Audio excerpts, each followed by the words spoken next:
4 जून के दिन 400 पार का सपना टूटा। 4 जून के दिन बहुमत से दूर रही भाजपा। 4 जून के दिन पीएम मोदी ने रचा नया इतिहास।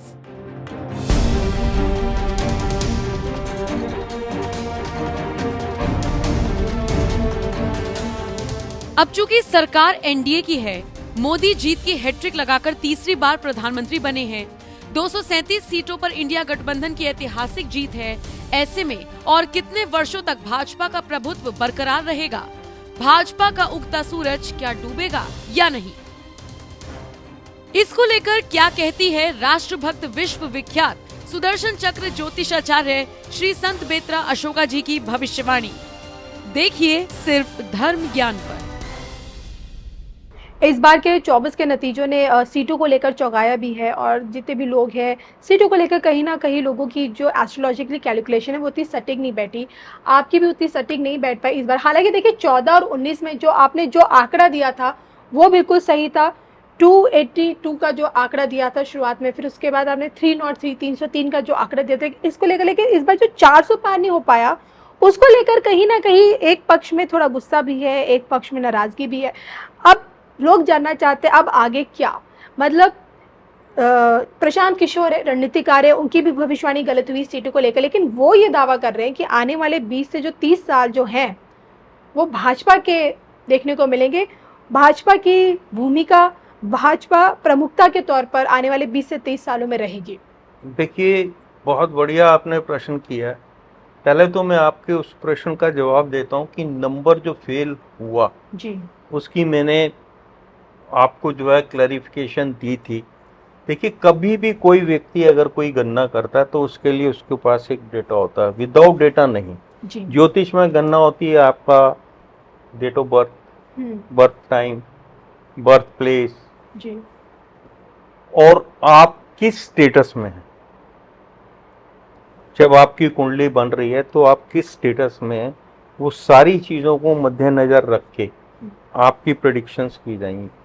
सुदर्शन चक्र ज्योतिष में आपकी ज्योतिष की जितनी विधाएं हैं वो सब यूज होती हैं जी। अब देखिएगा कि जो ट्रेंड था 70, 70%, 72% की वोटिंग का ट्रेंड था, और ये सोच के कि नेक्स्ट जो है, क्योंकि हमारी जनता जो है, भारत की जो आवाम है बहुत जागरूक है, ये 75% तक वोटिंग होगी।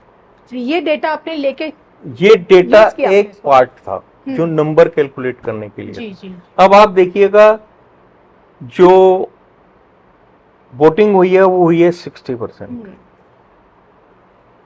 और जो 15% का गैप है उसमें से कम 12% लोग वो हैं, 12 भी नहीं 14% लोग वो हैं जो सिर्फ बीजेपी को या एनडीए को ही वोट करते, जो घरों में बैठे रहे या फिर छुट्टियों को क्लब करके वो घूमने फिरने निकल गए। अब एक डेटा जो गड़बड़ाया वो सिर्फ गड़बड़ाया है आपका नंबर वाला जी। अदरवाइज आप देखिएगा कि मैंने ये भविष्यवाणी की थी कि आपके जितने भी नेता हैं, युवा नेता हैं, जिनकी मानसिकता राष्ट्रवाद से रिलेटेड है, राष्ट्रवादी विचारधारा के हैं, वो जो है कांग्रेस को छोड़कर एनडीए में आएंगे। क्योंकि अभी करंट में जो है विचारधारा जो है कांग्रेस की, वो जो है हिंदुत्व, राष्ट्रवाद, हिंदू धर्म, सनातन धर्म के बिल्कुल अगेंस्ट चल रहे हैं जी। कोई ऐसी बात होती है तो उस पे उनको जो है उनकी रिएक्शन गलत आती है, तो वो हुआ। आप देखिएगा कम से कम 150 से ऊपर आपके जो इनके जो स्टालवर्ड युवा नेता थे वो छोड़ के जो है आपके एनडीए में आए जी, और उनका जनाधार जो था वो भी उनके साथ में आया जी। तो दूसरा, क्षेत्रीय पार्टियां कमजोर होंगी और कई पार्टियां जो है जीरो होंगी। तो आप देखिएगा उसमें भी क्षेत्रीय पार्टियों का भी जो परफॉर्मेंस है वो नहीं है, अप टू द मार्क नहीं है, जैसा होना चाहिए था वैसा नहीं है। कुछ क्षेत्रीय पार्टियों ने अच्छा किया है लेकिन that is not up to the mark. TMC के लिए मैंने बोला था कि टीएमसी जो है परफॉर्म करेगी, क्योंकि वहां पर तब तक एनडीए या बीजेपी या कोई भी रूलिंग पार्टी आपका वेस्ट बंगाल में तब तक नहीं आ सकती जब तक वहां पे लॉ एंड ऑर्डर जो है ठीक नहीं होता जी। तो टीएमसी को अगर वहां पे वीक करना है तो लॉ एंड ऑर्डर बड़ा स्ट्रॉन्ग रखना होगा, क्योंकि वहां पे लॉ एंड ऑर्डर नहीं है। लोग डर के मारे घर से बाहर नहीं निकलते। जिनके ऊपर ये इतना सा भी क्वेश्चन मार्क है कि ये बंदा जो है टीएमसी के अगेंस्ट जाएगा, वो घर से बाहर ही नहीं निकलता। जी।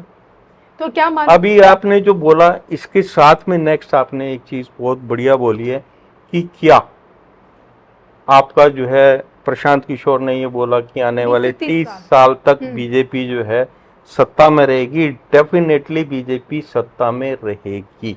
उसका एक कारण है कि आने वाले टाइम में ये जो तुष्टीकरण है और जो झूठे वादे हैं ये काम नहीं करेंगे जी। दूसरा, ये वाले जो 5 साल हैं 24 से 29 में, इसमें मैक्सिमम वॉकआउट होंगे।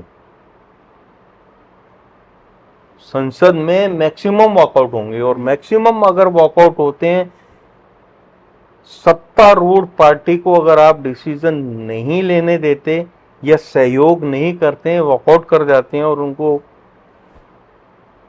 डिसीजन लेने में अगर परेशानी होती है, तो उससे जो है आवाम जो है फॉर एवर के लिए ऐसे नेताओं को नहीं चुन के भेजेगी जी। जो संसद की गरिमा को बनाए रखना नहीं चाहते, सिर्फ हुड़दंग मचाने के लिए। तो वो जो है आने वाले 30 साल के लिए एक ट्रेंड बन जाएगा कि किसको नहीं भेजना। बिल्कुल। चलिए, तो इसी के साथ मुझे और श्री संबेता अशोका जी को हम दोनों को दीजिए इजाजत। नमस्कार। नमस्कार।